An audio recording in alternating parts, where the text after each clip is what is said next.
Just to remind folks out there, I'm currently holding an art contest, and the winner will receive a Simpsons episode review request on my channel.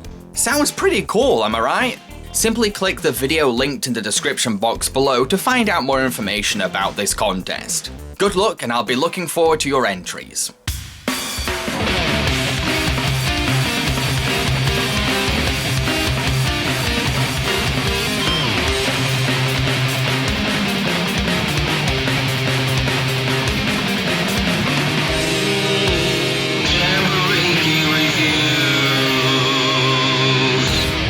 Howdy folks, Jambareeqi here. When Disney were working on Pocahontas, they thought they had a huge hit on their hands, a movie so great that it would warrant a Best Picture Oscar win. But when the film was finally released, it had an okay reception. So, why didn't Pocahontas make the impact that Disney wanted? Well, let's analyse it and find out. In Pocahontas, we follow a Powhatan chief's daughter called Pocahontas, a free-spirited woman who wishes to discover her own path. When some English settlers, led by the greedy Governor Ratcliffe, invade her land in search of gold, they bring the dashing John Smith with them, a man renowned for fighting off Indians on other expeditions. However, when John meets Pocahontas, he learns to understand Native American culture. After spending time together, they fall madly in love. Meanwhile, the settlers and Powhatans start a war after a misunderstanding of each other's intentions, so Pocahontas and John join forces to bring peace between these conflicting races. I think I should address the elephant in the room first. This movie is very historically inaccurate. The true story of Pocahontas is full of heartbreaking tragedy and far different from this movie. Sure, Disney couldn't really do an authentic adaptation of Pocahontas' life because it's too grim for their usual target audience. But one could argue that it was irresponsible of Disney to take a sensitive part of history and turn it into their own story. I'll admit that watching Pocahontas, knowing what really happened, made me feel a little uncomfortable. I know many people who know the truth can easily shrug off that feeling and just enjoy the movie, but personally, I couldn't. I felt the same way about Don Bluth's Anastasia. However, Disney clearly just wanted to make a good movie more than anything. They wanted to make something more mature and poignant than their usual films. Something to make people think and feel moved beyond words. I can admire this because I like when studios try to challenge themselves and leave their comfort zones. But Disney's Pocahontas doesn't go the extra mile and try to be what it set out to become. The execution fails because while the movie is trying to tell a serious story about cultural relationships, it also tries to cling on to the traditional Disney formula of wacky animal sidekicks. Sure, these animals don't talk, but they're always trying to provide some kind of frantic comic relief, and their antics can kill the serious mood. One moment we're watching two characters discuss something mature, but then suddenly we'll cut to a cheeky raccoon mucking about with a pampered puppy. These silly moments aren't necessary, they just end up being distractingly intrusive and show how unconfident Disney was about going for a serious and sophisticated tone. They happen so frequently that we end up wondering what the overall mood of the film is supposed to be, resulting in a very tonally confusing experience. You can tell that Disney wanted to make something serious and mature, but also felt apprehensive about doing something so drastically different. So they firmly cling to a familiar cuddly trope while stepping into adult territory. It's gonna be okay. They wanted to go into the deep end of the ocean, but didn't feel comfortable about taking off their inflatable armbands while in the water.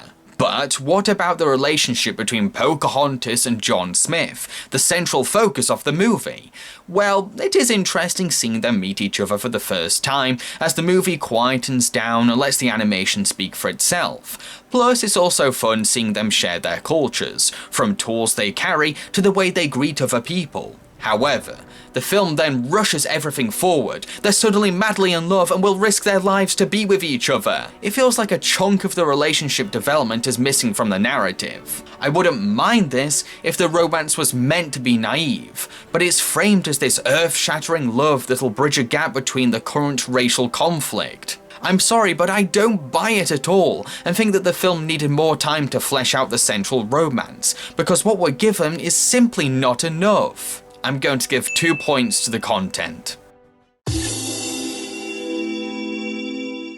Pocahontas is a very free-spirited character, but she also has a sense of cultural pride and appreciation for nature. While I do like how down-to-earth and spiritual she is, I didn't find her to be a very interesting character.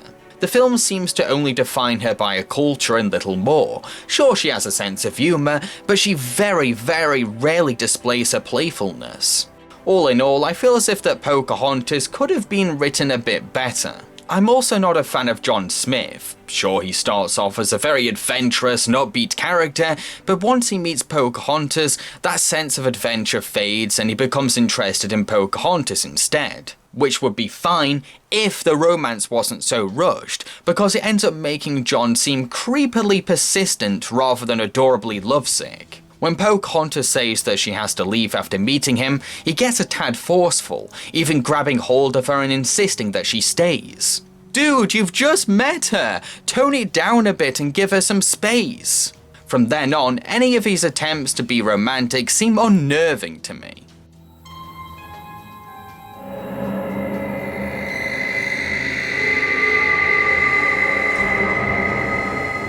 Ratcliffe may be a fun, flamboyant, comedic villain, but he sticks out like a sore thumb because he's so drastically different to other characters in the film, in both design and personality. He's another example of the film's inability to steer away from Disney traditions for its own sake. It's like Disney felt obligated to have a goofy bad guy who's only interested in gold. Grandmother Willow serves as Pocahontas' spiritual advisor, helping her to connect with nature and find her path. Willow has to be my favourite character in the whole film. She lovingly treats Pocahontas like her own granddaughter. It's a really lovely bond, but she's not a fragile character, no. She can actually use her roots and vines to kick ass. It's pretty awesome! My only issue is with the inconsistency of her knowledge. The film is very indecisive about what her magical powers help her to be aware of. Sometimes she knows about what's going on, sometimes she doesn't. I'm going to give 3 points to the characters. As many qualms as I have with this movie, I can't deny how beautiful it all looks. There's a refined quality to every design, from the backgrounds to the props to the characters themselves. I also love the use of colours. The movie knows how to use colours to create a mood for a scene, whether it's red to indicate threat or green to reflect nature, resulting in a rather colourful film. The art style is remarkably different to your usual Disney film, going for a more realistic and subtle approach. This not only helps set it apart from other Disney films, but also makes for a very visually engaging look. There's a near perfection to the way characters move. It's so fluid and carefully thought out. Every step and action is gracefully handled with care. There's so much sincerity coming from the animator's hands. You can tell that the animators wanted to make something way more sophisticated than previous work. My only complaint is the animation for the more comedic characters. Sure, they're all well animated. I especially love the way Miko the raccoon moves. The animators pace out his movements with clever pauses and add little details to his actions, making him both believably animalistic and amusingly funny. However, the animation for the comedic characters is distractingly different to characters like John Smith and Pocahontas. It's fast-paced, goofy, and over-the-top. The cartoony or physically exaggerated designs also don't help either. It all makes the characters look like they don't fit in this movie and belong in another film. I'm going to give 4 points to the animation. Irene Bedard voices Pocahontas, and she's pretty good in the role. She sounds very sincere. You really do get a sense that she believes in everything she's saying in the film. Father, I need to speak with you. Not now, my daughter. The council is gathering. We don't have to fight them. There must be a better way. Sometimes our paths are chosen for us. But maybe we should try talking to them. They do not want to talk. But if one of them did want to talk, you would listen to him, wouldn't you? Pocahontas. Wouldn't you? Of course I would. Mel Gibson is putting on a very one-dimensional performance as John Smith. He sounds like he's trying to be charming and cutesy for every single line delivery, which works fine when he's trying to be cheeky or romancing Pocahontas, but when he requires some kind of emotional sincerity, it doesn't work. It's like his only direction was, be a Hollywood heartthrob, Mel. And that's it. Well, how do you do, Miko? It's all right. It's just a handshake. Here, let me show you. Nothing's happening. No, I need your hand first.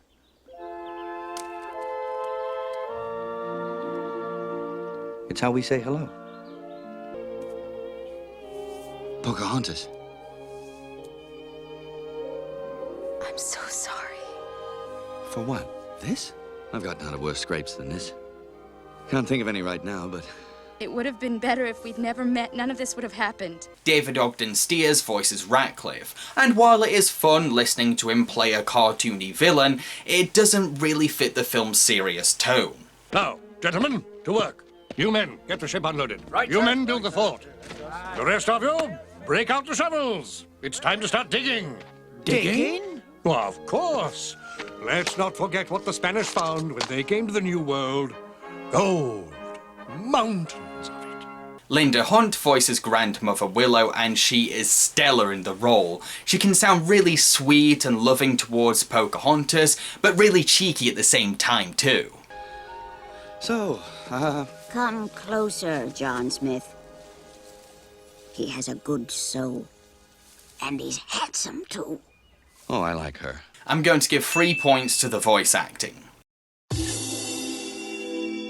The music for this film is very good. It blends Native American and orchestral instruments to reflect the film's aesthetics while also supporting the theatrical drama of the film. The score can be nuanced enough to quietly back the peaceful scenes, but when the music needs to swell up, it does a good job matching the dramatic emotions. Pocahontas is also a musical, with a collection of songs that vary in quality. The Virginia Company is the film's opening song. It does a decent job introducing the settlers and has a bold sound full of British pride, combining marching drums with triumphant trumpets. While steady as the beating drums helps to illustrate the Native Americans, using tribal drums to show the rhythm of Powhatan life. Listen to Your Heart is Grandmother Willow's song. It's a sweet track that reflects Willow's supportive love for Pocahontas, and the fact it's reprised throughout the film helps to indicate that Willow is always with Pocahontas. Just Around the River Bend is a very optimistic song about Pocahontas' desire for adventure and freedom, as she sings about challenging her father's life advice and giving her own spin on his words. It helps to illustrate her character quite well. Mine, Mine, Mine is a rubbish song, a lazy villain number about Ratcliffe's desire for gold. It patronisingly spells out Ratcliffe's greedy motives and backstory, as if the audience is too dumb to understand. Its music is also very underwhelming, offering very little in terms of personality, despite the flamboyance of Ratcliffe. Colours of the Wind is a mixed bag. While I do like that its message is to encourage appreciation of nature, it comes off as way too preachy. Throughout the whole song, John Smith is made to shut up and listen, never given a chance to interject or challenge Pocahontas from his culture's point of view. Not to mention, the fact Pocahontas takes a bear cub away from its mother to say, "Hey, don't interfere with nature," is quite hypocritical. Savages is certainly the catchiest song in the film. It's a real earworm thanks to its chanting chorus. It does a decent job showing ignorance from both sides of the war. I can imagine the racism in the lyrics upsetting some people, but the lyrics are meant to reflect real prejudice. If I Never Knew You was a song available on the 2005 special edition of the film. It's about John and Pocahontas singing the importance of their love, but as I stated, I don't buy their romance, so the song falls flat for me. I'm going to give 4 points to the music. To conclude, I can see why Pocahontas wasn't the hit that Disney wanted it to be. I wouldn't call it an underrated gem. It's a very okay kind of movie. Sure, it looks and sounds pretty, but it's also clunky and rushed. It doesn't help that its running time of 78 minutes is too short for something so ambitious. Pocahontas has gained 16 points, which translates to 3 1/4 gold strawberries. Oh, how I love them! If you enjoyed such films as Avatar or Romeo and Juliet, then I think you might like Pocahontas. I'm Jambareeqi and I hope that you enjoyed this review. If you did, then please consider supporting me on my Patreon. With enough sponsors on Patreon, I could start making episodes of Jambareeqi reviews every single week, rather than just once a month. How cool would that be? So, what am I going to be reviewing for the next episode of Jambareeqi Reviews? Well, I thought long and hard about it, and decided that it should be... Hang on, what's going on? What the hell is that? Well, whatever it is, apparently it's what I'm reviewing next. Cheerio, folks.